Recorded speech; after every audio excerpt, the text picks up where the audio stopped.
right now. So we will be recording this for people that would like to watch it later or send this to a friend, or if they can't make it today, they can watch it later. So we are going to record it. We'll put it on our education YouTube channel and we can talk about that later. But thanks for joining us. My name is Monica McCouprie, and I am the Wildlife Education Specialist for the Nebraska Game and Parks Commission out of the Lincoln office. And I have the most amazing moderator today. I'll let her share her story and who she is. But Amber, if you'd like to introduce yourself. That was quite the introduction. Thank you very much, Monica. My name is Amber Schilt. I'm the Wildlife Education Program Manager of the Fish and Wildlife Education Division here. And I'm really excited to be here today. And Monica does such a fantastic job with these. Also, I'm super excited, Monica. I don't know if you're looking at the chat, but I'm seeing lots of people from Nebraska and Lincoln, Doniphan, but also Virginia and Minnesota.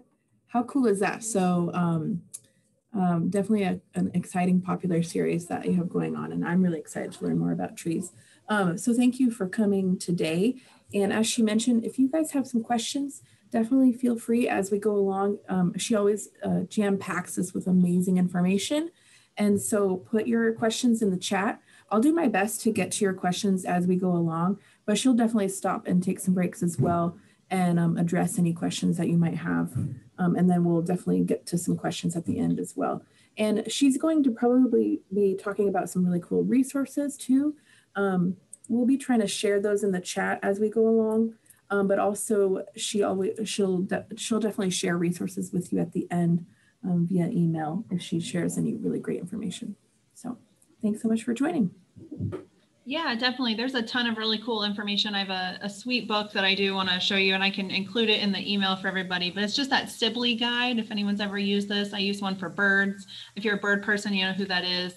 This one's awesome. It is colorful. There's lots of pictures. I got a lot of my information, but there's also some good, especially for those Nebraska people, some Nebraska extension resources as well that I will share with you in the chat. There's 2 of them that I used, and I will, like I said, put all of those in the evaluation and stuff that I send to you. So, and we can talk about that too at the end, but I think y'all want to learn about trees. So this is kind of cool for me because I don't get to do a lot of plant stuff. It's not definitely a strong suit of mine. So there's a lot of research that went into this. And I have some things that we'll show you here in a minute too, some hands-on things as well. So we're going to talk about trees and not necessarily the insides and outsides of trees and how they absorb water and things like that, but what trees that you're going to find in Nebraska, whether they are a native tree species or if they're cultivated or if they're introduced. So, and we'll talk about what all that means here in a little bit as well. So I'm going to go ahead and share my screen. But like Amber said, if you guys have questions, there are some kind of break points that we will get to those as well. So. All right, so we're going to talk about trees. Hopefully everyone can see the maybe big picture. There we go.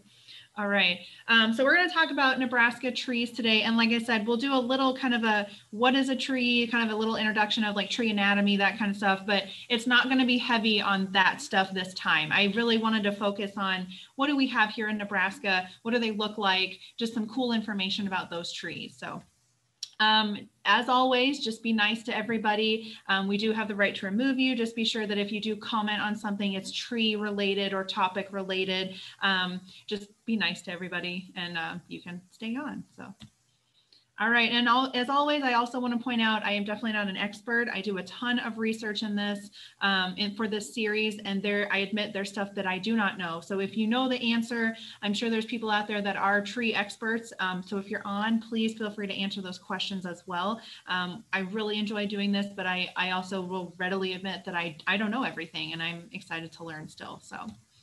All right, so like I said, just a quick introduction. When I was trying to find out, like we all know what a tree is. If we go outside, I'm sure you can point out a tree, but it's kind of hard to find like a well-defined definition of what a tree is.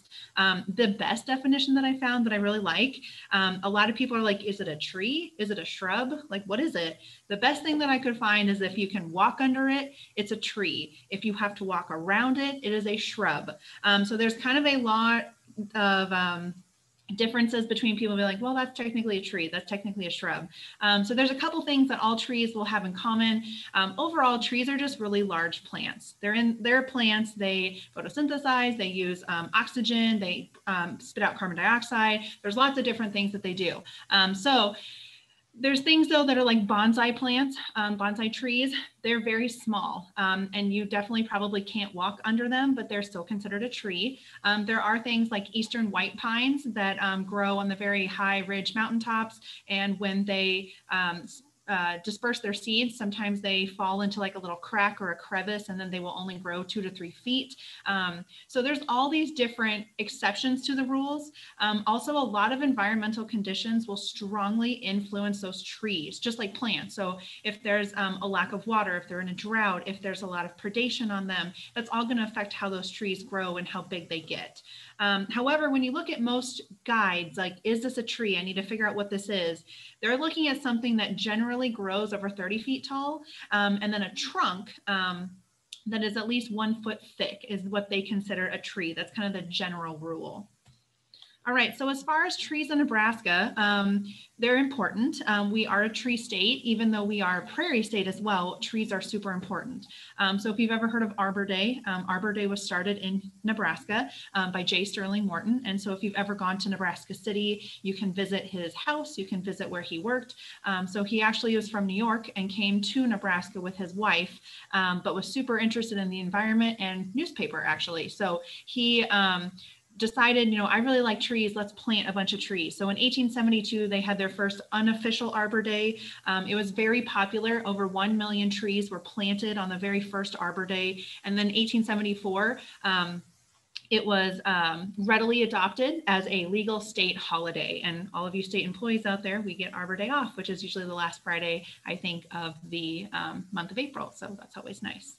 But native and planted trees, they provide us with a lot of different things. People like shade. They like going outside and being able to sit under a tree. It provides like a place to look at it, something of beauty. They provide us protection. A lot of people would plant cedar trees on their farms as a windbreak. There's fruits that come from trees, there's wood products, there's lots of different things trees give us. And to also think about it, it's not just people, there's a lot of animals that rely on trees as well, many animals that rely on trees. So they're a very valuable natural resource, and a lot of people use them in landscaping. A lot of people plant trees, and we'll talk about what different types of trees people plant in Nebraska as well. All right, so before we get anything too far, I did want to make sure that we know what all these things are. So when I mention them, you're not kind of scratching your head and you don't know what they are. So a native animal or a native tree, that simply means it's something that occurs in that area naturally. It was not brought in, it just kind of comes up on its own. For instance, something like a cottonwood. An eastern cottonwood is native to Nebraska. It's our state tree. We have them here naturally. Something though that is an introduced species basically means it doesn't occur here naturally, but instead it has been transported outside of its native range, usually by humans. This is not necessarily a bad thing. It's different than what we call an invasive species, which is an organism that is not native to an area, but causes harm to the environment. So there's lots of invasive trees. If you've ever heard of the tree of heaven, it's actually a tree here in Nebraska, kind of takes over everything else. That is what we call an invasive tree. So it hurts or it harms. And introduced species, think of a pheasant. A pheasant is actually not native to Nebraska, but they were introduced here, but they don't really cause any harm. And then something called a naturalized species is a species that basically was introduced by people, but has escaped into the wild and now grows into the wild. Not necessarily an invasive species, it doesn't cause harm, but we can just say, well, that's not really a native species, but still not causing that harm. All right, something else that you're also going to hear me refer to is a gymnosperm and an angiosperm. So basically what a gymnosperm is, that is a seed on a tree that is not protected by an ovary or a fruit. So think of a pine tree and a pine cone.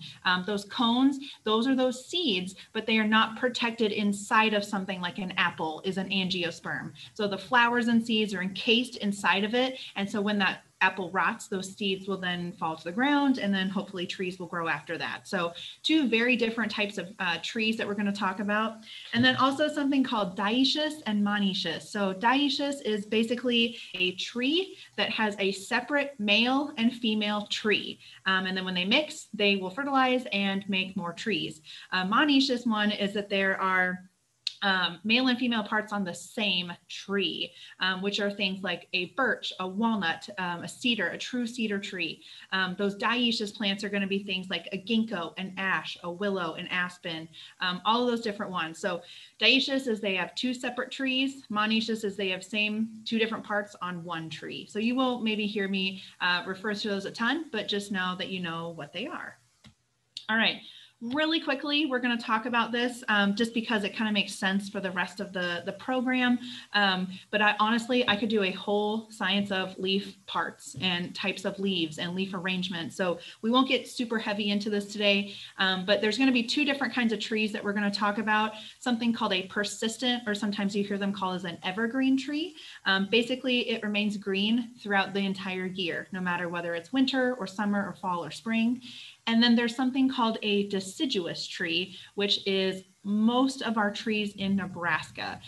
This is what's going to happen is that just like now, they are budding out, they have green leaves on them. As it starts to get cooler and colder and the light starts to go away, you will notice the tree leaves are dropping off and then they will come back in the spring. So pin oaks, if you have pin oaks in your yard, Mom, I know you're watching. If you have pin oaks in your yard, they're a little bit different. They're an exception because they are deciduous trees. The leaves technically die, but they remain on the tree until the next spring. And those buds basically push those other old leaves out. So kind of messy, but they are still deciduous trees. All right. So like I said, this is not all the different types of things that we could talk about here. This could be a whole hour program right here. But there are things called scale-like leaves, awl-shaped leaves, needle-like leaves, and broad leaves. So I'm actually gonna do something here really quick. I'm going to stop sharing just so everyone can see. So when we talk about these different types, I have some different types here. This is off of a white spruce here. So when you feel it, it's not necessary. It's kind of pokey, but it's still very soft. I can touch it. I can put it on my face. It's not hurting me. But then you have something like a blue spruce. This is actually a fairly new leaf. So each one of these little individual things is called a leaf. This one's kind of going to be a little more pokey. So if you've ever had a Christmas tree, this is what you're going to want because you can hang things from it, not the kind of floppy needle-like leaves that you see here. But then, excuse me, there's a huge spider. You're also going to have things like broad leaves, like this Bur Oak here, very, very different than a needle-like leaf.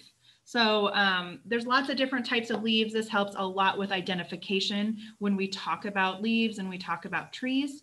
So these are going to be the 4 different types of leaves that you're going to find. So a lot of people think evergreens aren't really trees. They don't have leaves. They do. They just don't look like those broad leaves like that Bur Oak that I just showed you. Also, when we talk about leaf arrangements, so when you look at a tree, you're going to see 3 different types of the ways that the leaves and the twigs are going to be arranged. So for instance, I know this is not a tree, but it was very hard to find a picture of this.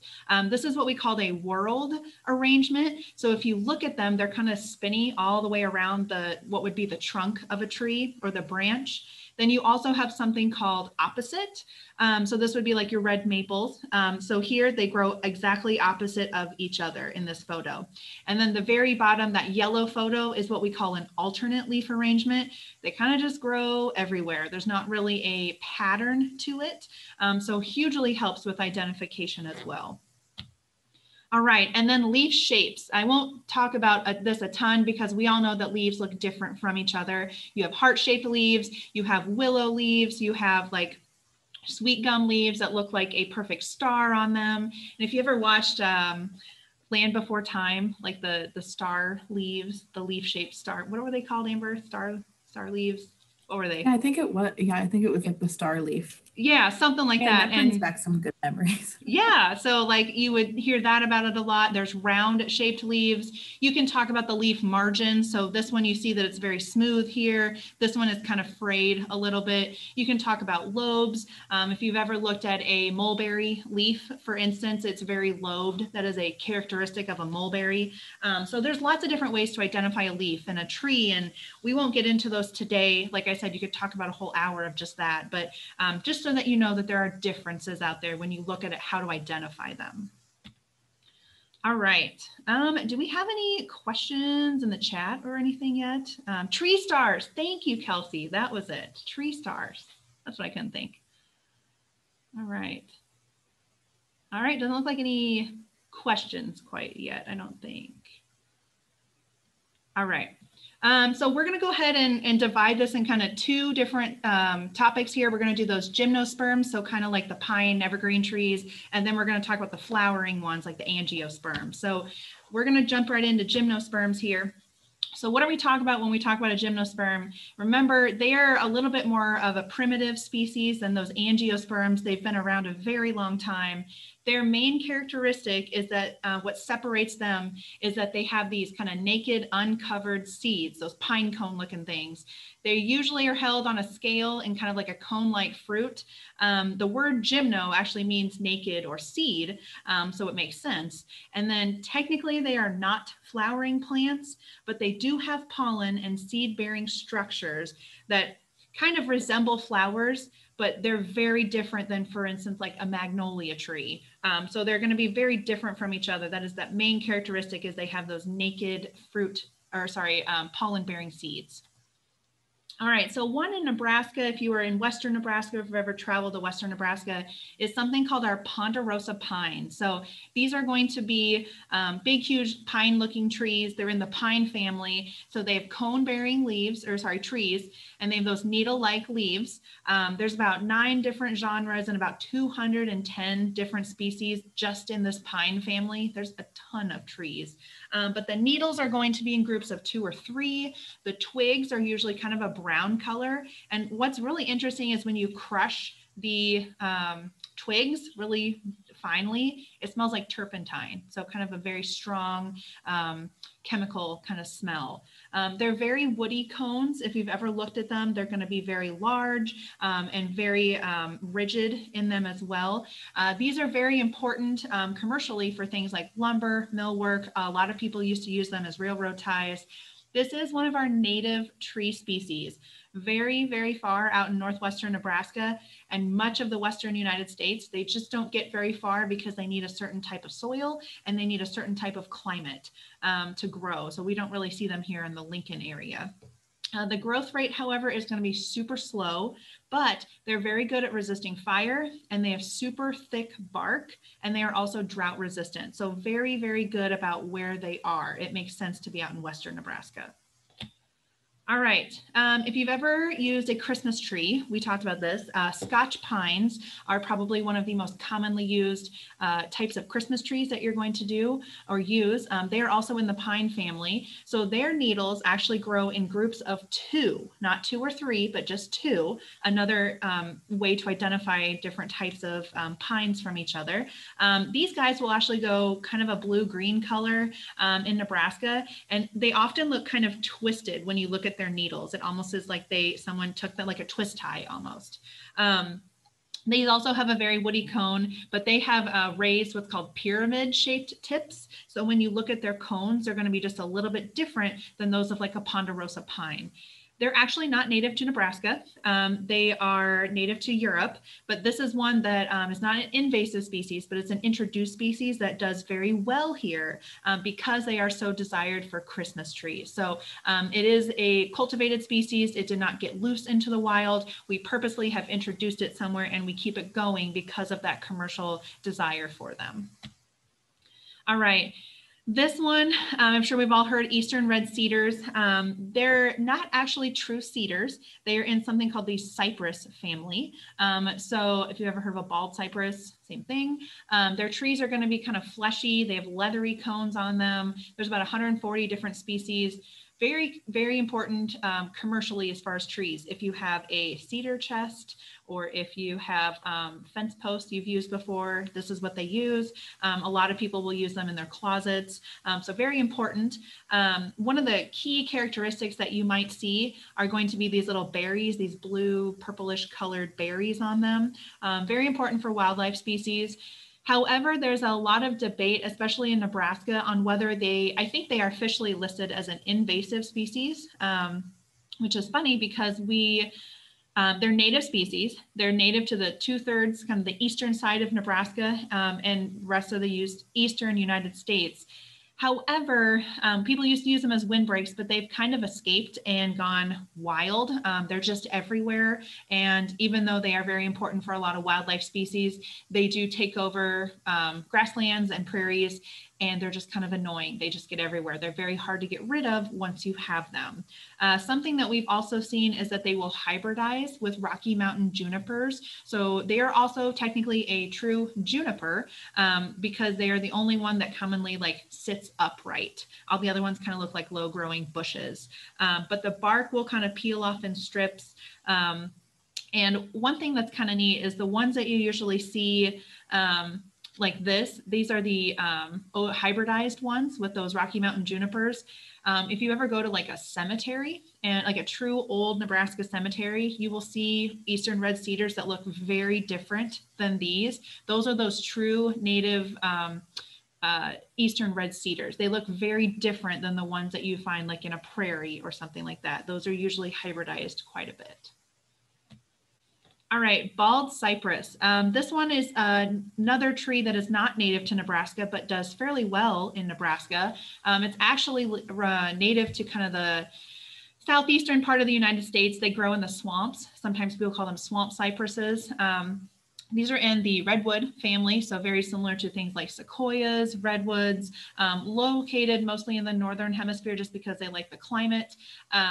These needles and leaves are going to be very soft. They almost look like soft pine needles, but just a little bit different. And then if you look at this photo here, these kind of naked seeds, that is what they produce. They're very thick. They're very heavy. They almost kind of look like a black walnut, but they're going to be very tough and rigid.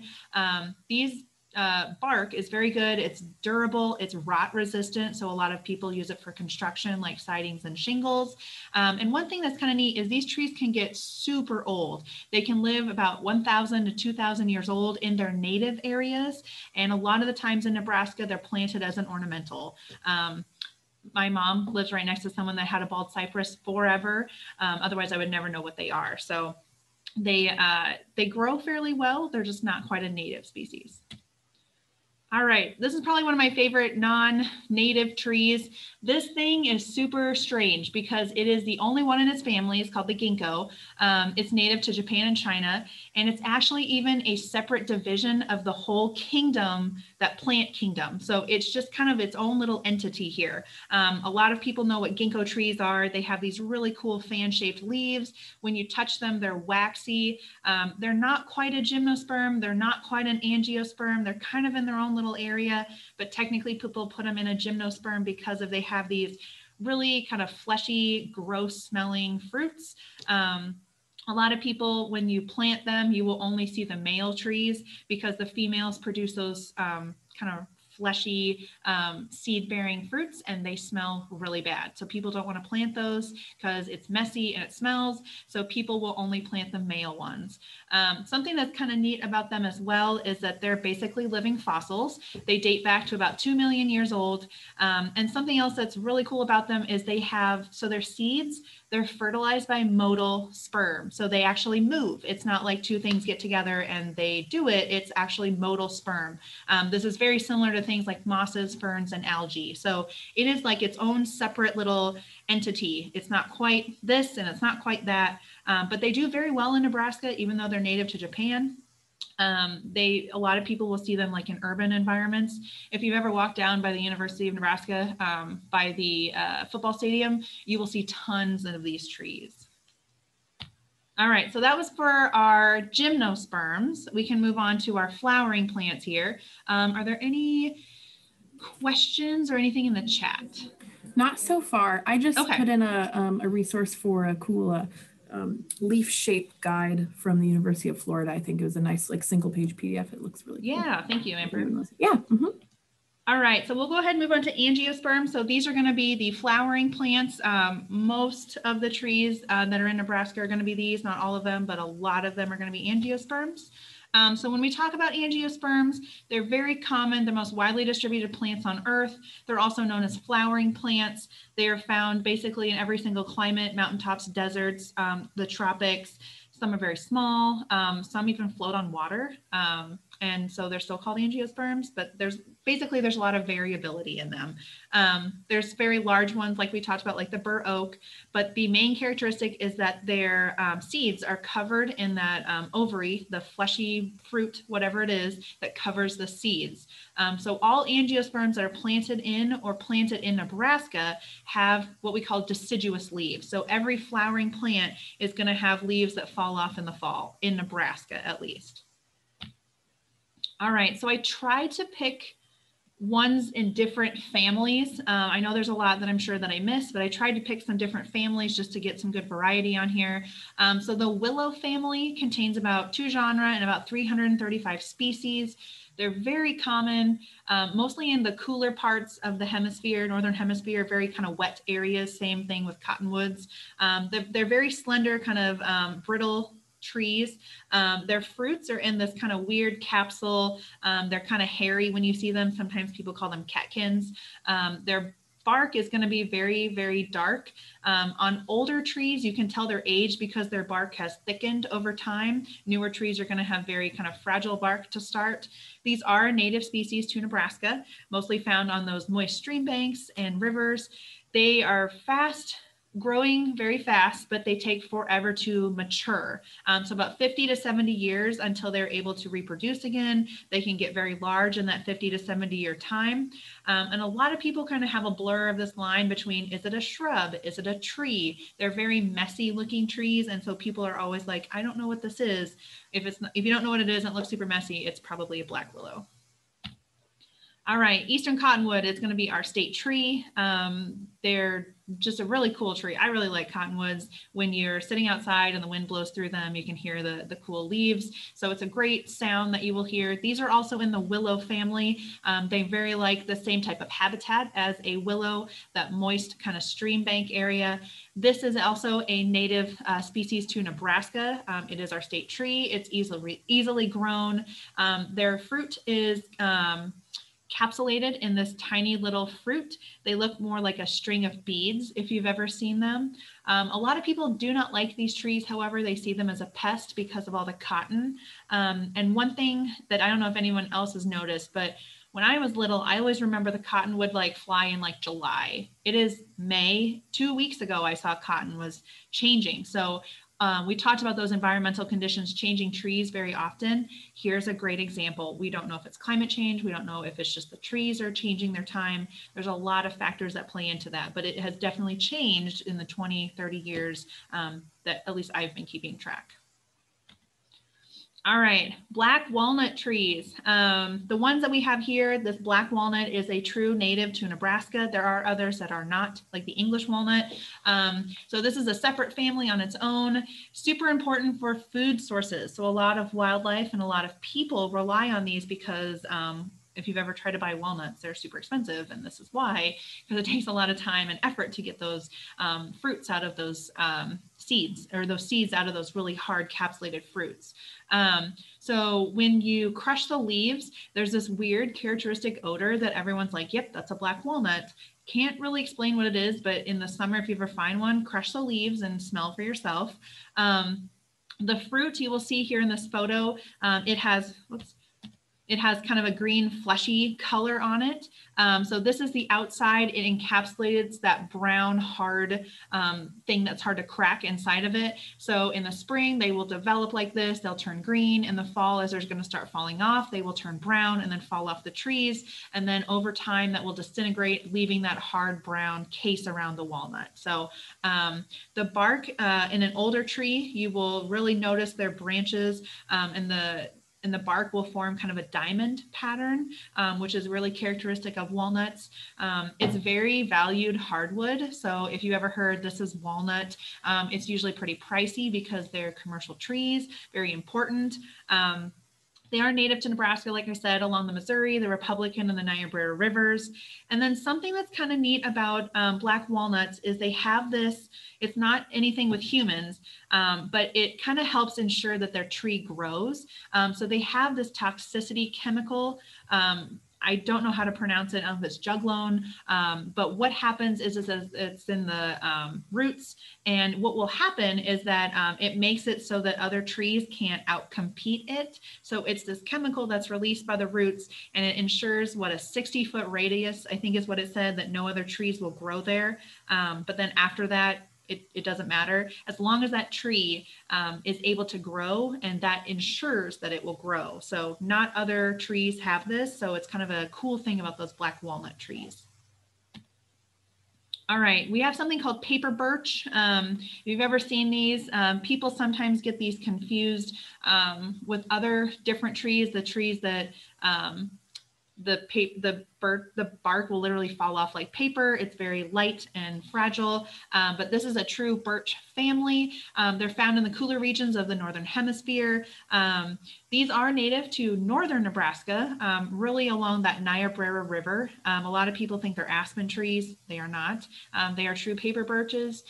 Their fruit is cone-like and cylindrical, and it hangs downward. So every time you see something like that, it looks like a paper birch. It probably is.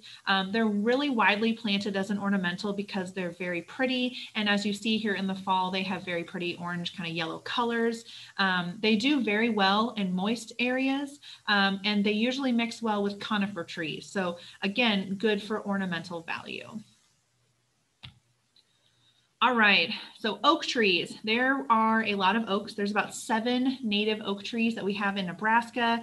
There's about 600 species in this entire family. There's a lot of oaks around there, but the ones that are native to Nebraska, we have black oak, bur oak, chinkapin oak, white oak, red oak, blackjack oak, and dwarf chinkapin oak. So they kind of fall into 2 separate categories, and I'm actually gonna stop sharing here for a second so you can see this. So if you look, this is going to be a bur oak tree. And if you notice, the leaves are kind of lobed. They're not very pointy. But then if you look at something like this northern red oak, it's very pointy. It's almost sharp looking. So there's 2 different types. This is the bur and this is the red.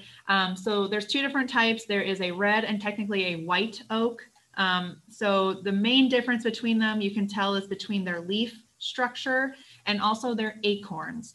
So white oaks are going to produce acorns every single year. Red oaks produce them every 2 years. So it just takes 2 seasons to grow those acorns, and then they drop. White oaks will do it every single year. So in Nebraska, the 2 main types of oaks are red and white. Even though we have 7 different types of them, they fall into one of those 2 categories. So again, it's their leaf shape and then the color or the type of acorn that they produce or how often they produce it. So, all right, I'll go ahead and share this back here. So we have lots of different types of oak trees, as you've noticed. In Nebraska, there's a ton of them. If you go to Indian Cave State Park, you can probably see every single one of them within like a mile radius of each other, which is really cool. All right, honey locusts. So these are in a different family. They're in the legume family, actually. So like you've heard of peanuts and chestnuts. Same thing, they're in the legume family. 15,000 species worldwide, very widely distributed, not just in Nebraska or in our country, but all over the world.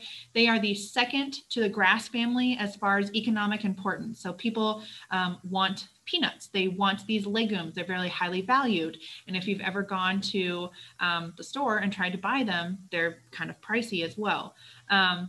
So these honey locust trees, they have this kind of brownish reddish thorns.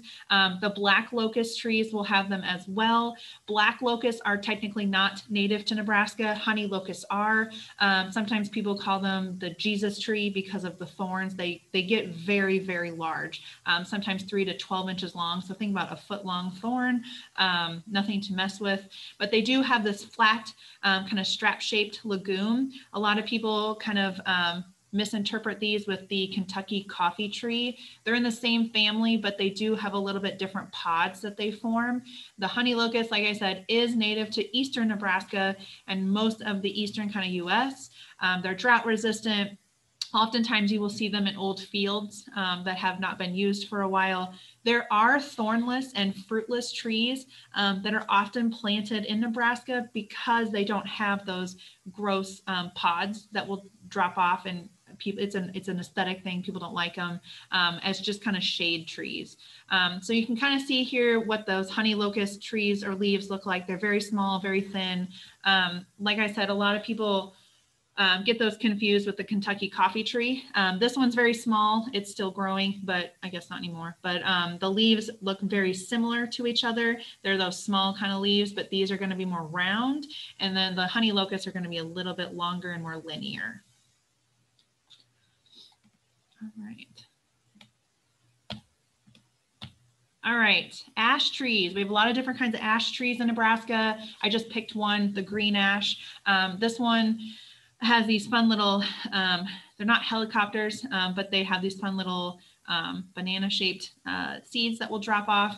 The leaves will turn a bright yellow in the fall. People really like the colors on them. They were planted a lot in urban areas down residential streets. They were highly planted after the Dutch elm disease kind of wiped out all the elm trees. And now the emerald ash borer is wiping out the green ash. If you're not familiar, the emerald ash borer is this little tiny green bug that is native to Asia, and what will happen is that it will burrow in the larva and basically stop the tree from being able to absorb and transport nutrients to the rest of itself, and it slowly kills the tree from the inside out. They're not recommended that people plant them in Nebraska. I'm not sure what they would recommend instead, but all I know is do not plant these because we're finding now that the emerald ash borer has been in at least the Lancaster County area, Douglas County, and it's slowly moving west towards Nebraska, so western Nebraska. So, but when people did plant them, they're very tough and durable trees. Again, you plant them in residential areas, they get a lot of use. Many times people would use them in tools or for handles or lumber. People make containers out of them. So it was a very sought after tree. Just unfortunately, there's an insect pest now that's kind of taking it over. All right, so I know I'm sure skipped a lot of trees here, but we only have so much time. And I did want to take just a little bit of time here to talk about invasive trees. So these are the trees that are introduced that cause issues or cause harm. So they're not native, they're not supposed to be here, or they are supposed to be here, like for instance, the eastern red cedar technically isn't a native plant or native tree, but it is causing harm. So I just went through some of them that you might see, either ornamental ones that you might see or ones that you might have heard of. But overall, the US says that there's about 250 trees that are known to be harmful when they're introduced beyond their native range. So think about it, a cottonwood could be an invasive species if someone planted it in Florida and it's not supposed to be there and all of a sudden it takes over. So it could be anything, honestly. So sometimes you might have heard of something called the princess tree. It's something that it is very an aggressive ornamental. People really like them because they're pretty and they produce these cool little fruits on them. However, they just kind of take over an area. The photo that I have here is something called the mimosa or the silk tree. If you ever go to the Lincoln Children's Zoo by the camels, there's a lot of these right here. Very pretty, very cool looking. And, you know, if contained, fine. Difficult to remove, however, because their seeds basically are long-lived. They last for a while and they resprout very easily. So they're kind of hard to get rid of once they are established. We talked about the locust trees. The black locust is something that is not native to Nebraska, but we do have the honey locust. They simply are a threat to native vegetation. I did mention earlier the tree of heaven. Sometimes it's called the Chinese sumac as well. They're an aggressive ornamental tree. The tree of heaven was actually used for silk moth production, and that just kind of got out of hand. It crowds out native plants. It's just not what we want. The tallow tree, or sometimes people call it the popcorn tree, looks very cool. If you can Google it because it has neat pictures here, but it colonizes native grasslands and prairies. And if you're familiar with anything about native grasslands and prairies, we already don't have very many of them. The last thing we need are trees taking over those. And then the Chinaberry tree or the umbrella tree, again, just displaces native vegetation. And also something called the white poplar or the silver poplar. It's a very strong competitor, and basically it just prevents anything else from coexisting where that tree is. So again, displaces that native vegetation and those native trees. So there's a lot more that we could talk about, but these are ones I think some of you might have heard of or have seen quite a bit. All right, so that was actually all that I have for today about trees. I do want to show you some cool leaves here that we have, but next week we're going to talk about shrews, voles, and moles. So totally different from trees, so switching it up, but is it a mole, is it a vole, is it a shrew? We'll talk about those as well and kind of the characteristics of each one. And then we only have a few left. So next week, and then we have June 17th, the science of what we call nature differences. So difference between a toad and a frog, difference between a wasp and a hornet, all those different things. And then science of sturgeon will be our last one at the end of June. All right, if you're looking to get more, if you really enjoyed this, they will be posted on our Game and Parks Education YouTube channel under the playlist called Science of. Give us about 24 hours and it will be posted tomorrow. You can rewatch it or share it with someone. We also have a wildlife education Facebook page. We have a wildlife education Instagram page where we post very cool pictures and just kind of some information about our native animals and wildlife that we have here. And then also our Nebraska Wildlife Education website has things like lesson plans and information all about Nebraska wildlife.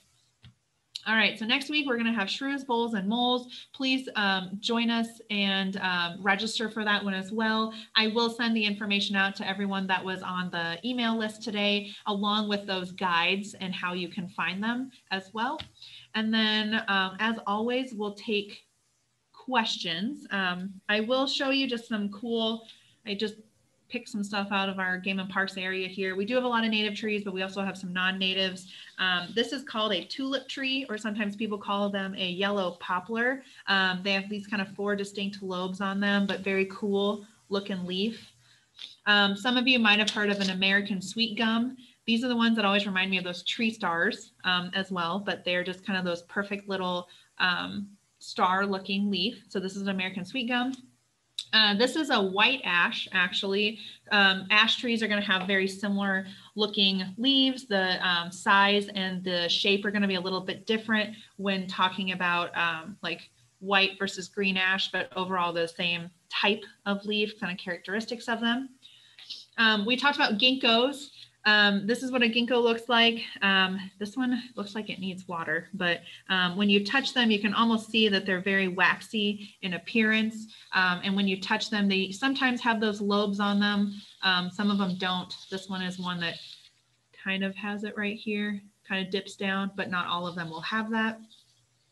I showed you the oak trees. I showed you the Kentucky coffee tree. The last one I'll show you is a chestnut oak. So this is not a native oak to Nebraska, but if you notice, it has those very lobed like leaf margins on them. So they're going to fall into the white oak category, not the red oak category, like with the,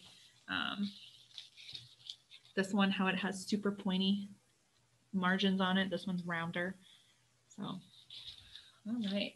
So I think that's kind of it. I showed you quite a bit of stuff. I think that was all of the things that I have here, but we can definitely do questions if anyone has them. I will be sending out, like I said, an email to everyone that was registered for today about the guides, if you're interested in them, how to register for next time. And just because we're always looking to improve our programming, please feel free to fill out that evaluation. If you do, there might be like an incentive. If you do fill them out, I'd really appreciate it. That would be great. Otherwise, what questions you guys have? I will certainly try to answer them. I think Amber's been doing a really good job, but what questions do you guys have? We have a few. We had some questions about cotton. And why does cottonwood produce that cotton? And we just said it aids in that seed dispersal. So yeah. I believe the female produces the seeds with the cotton. Yes, the really annoying ones that most people find. Yeah. Right. And it blows it away so that we can spread that genetic diversity so it's away from that mother tree. So that was a cool question. And then let's see. So Janet asked, why are the trees producing so many seeds this year? I've heard that quite a bit. Yeah, I Some wasn't people, sure. yeah, some people, I've heard like, especially those helicopter seeds, they were everywhere this year. A lot of people think because we had a very harsh winter, sometimes people will call it a mast year, an MASTE year. So basically the tree is overcompensating for what happened last year. So either last year or 2 years ago, they didn't produce enough. So now they're having to overcompensate and drop everything and produce more. Not always will that happen, but usually when we have very harsh environmental conditions. So, and we had a very harsh, cold winter. So trees are like, I need to make more. So, oh yeah, okay. And then we had that really hard frost in February. Yes. So maybe that's a good observation. Then that's really cool. Let's see. And then Barb asked, do both ash trees, are they being affected by the ash borer? Yes, ash borer does not really, as far as my knowledge, they don't really care what type of ash. It's just ash trees. I think the ones that are most commonly planted are white and green. I think, for instance, like in our neighborhood, there's a ton of green ash trees. And so those are the ones that could be susceptible. Basically, if it's an ash tree, it's probably going to be susceptible. Oh yeah, I'm looking on, sorry, just really, Nebraska Invasive Species from the University of Nebraska, and it says their host plants for the ash borer is all species of ash trees. So I think that's correct. Yeah, and if anyone, I just put that information in the chat to anyinvasives.com. You can find information about not just plants, but also things like insects and mammals that are invasive and birds that are invasive. So everything that's on there. And then, you know, I see Wendy asked, do you have any school age resources for trees? Which is a great question because we are the Fish and Wildlife Education Division. So Monica, do you want to? Yeah, not quite our area of expertise here as far as resources, but if you check out like Arbor Day Farm or 4-H Extension or the Forest Service, they have a lot of good resources. And when I send those, that email out, I can certainly add those in as well. So that's where I got a lot of my information was 4-H Extension or Nebraska Extension. And then also the Forest Service has a lot of good information too. Someone also I asked about the oak trees. Oh, which oak had the every 2-year acorns? So the white oaks, which are going to be those really lobed shaped ones, kind of like this, they are going to produce every single year. And the red oaks that have the more pointy leaf margins, they're going to produce every 2 years. So red 2, white 1.